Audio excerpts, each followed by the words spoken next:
This is a special edition of the Mike Gallagher Show, Coronavirus in America. We're using the full power of the federal government to defeat the virus, and that's what we've been doing. For a while, life is not going to be the way it used to be in the United States. As we face this national emergency pandemic, now's the time for knowledge and clarity. And this is the place to get it. We're going into a full crisis footing. This is a wartime dynamic. We have to think about helping each other in different ways. The president made very decisive decisions quickly. 2020 is definitely going to be one for the history books. And as we take it all in, we know that we'll get through this together. We're America.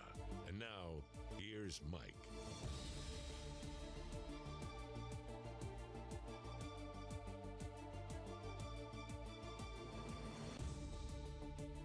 As he said, clarity, knowledge, calm, and kind of an appreciation that people have frayed nerves. People are on edge. People are getting cranky with one another, and all of that's understandable, certainly. We are in real unprecedented times. I hope and pray that Democrats and Republicans can come together in the U.S. Senate. It's frustrating to see what appears to be political gamesmanship taking place over a $1 trillion assistance package that would help companies and businesses and individuals. Nancy Pelosi flying into town and putting the kibosh on their bipartisan efforts. Seems that Nancy Pelosi isn't real high on bipartisanship right now when the rest of us are. I sure am. And I want to make sure that we have an acknowledgement that we are relying on our government right now, and it always makes me uncomfortable. I'd rather have less reliance on government than more, except perhaps when there's a pandemic and a realistic concern about getting through this together. We're going to get through this, and there's so many optimistic things to talk about today. Our kids are afraid. I'm getting a lot of email from moms and dads who are home with their children, and children are understandably fearful. A little bit later this hour, we're going to talk to a guest who's going to help parents with what to tell kids. Dr. Meg Meeker is the author of Raising a Strong Daughter in a Toxic Culture, 11 Steps to Keep Her Happy, Healthy, and Safe. You know, parents are trying to keep their kids happy, healthy, and safe right now as well. Want to share with you something I saw in the Washington Times over the weekend. Forgive me, this was over at Yahoo News. Michael Levitt is a Nobel laureate and a Stanford biophysicist. He began analyzing the number of COVID-19 cases worldwide in January. He correctly calculated that China would get through the worst of its coronavirus outbreak long before a lot of the health experts had predicted. Now he foresees a similar outcome here in the United States and the rest of the world. A lot of epidemiologists are warning of months, even years, of massive social disruption. I know that Governor Andrew Cuomo has been getting a lot of plaudits and a lot of kudos for his leadership. New York, of course, has been really hard hit.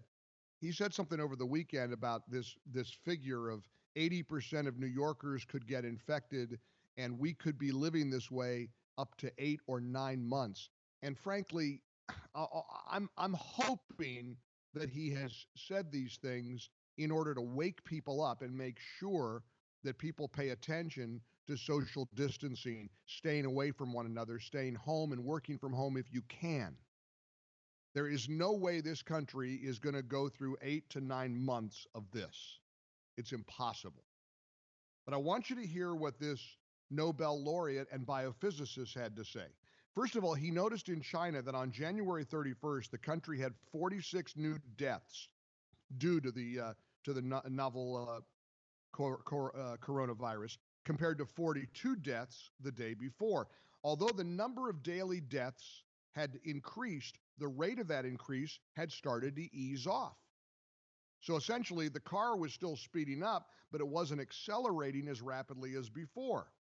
3 weeks later, he saw that the virus's rate of growth had peaked. He predicted that the total number of confirmed COVID-19 cases in China would end up around 80,000, with about 3,250 deaths. Well, he turned out to be remarkably accurate. As of March 16th, China had 80,298 cases and 3,245 deaths. That's in a nation of nearly 1.4 billion people, where roughly 10 million people die every year. You got to have some perspective here. And sometimes the hysteria blinds us from perspective. So this doctor went into an analysis of 78 countries with more than 50 reported cases of COVID-19. He sees signs of recovery. Now, he says recovering from an initial outbreak doesn't mean the virus won't come back. China is fighting to try to stop new waves of infection. But even with incomplete data, a consistent decline that the experts are noting means there's some factor at work that is not just some noise in the numbers. Now, Dr. Levitt, like everybody else, says the social distancing mandates are crucial. Today we saw Massachusetts essentially issue a stay-at-home order. Same with Texas. Many states are following suit. I saw the Surgeon General on the Today Show this morning say we're going to be in for a rough week. The social distancing mandates are important and critical, especially the ban on large gatherings, because the virus is so new that the population has no immunity to it, and a vaccine is still many months away. He also says, listen, the public health measures that have shut down large swaths of the economy could cause their own health catastrophe, as lost jobs lead to poverty and hopelessness. Suicide rates can go up when the economy spirals down.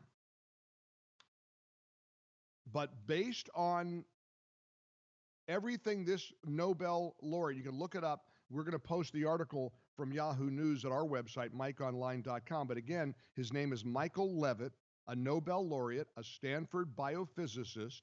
This is his area of expertise. And he said, and I quote, "The real situation is not as nearly as terrible as they make it out to be." Now, I'm not trying to frighten anybody, and I'm not trying to give anybody false hope. I'm just trying to absorb all the data I'm getting and all the stories I can gather, and I'm reading, and I'm constantly on the internet and getting news sources fed to me. And we are doing everything we can to provide level-headed coverage of this national emergency. And even Governor Cuomo is talking about today at a press conference the need to plan for the pivot that we're going to make back to economic functionality. I truly believe that we're going to come back stronger than ever. Don't bother to look at your 401k. Don't do it. It isn't worth it. Look at it in 6 months from now, okay?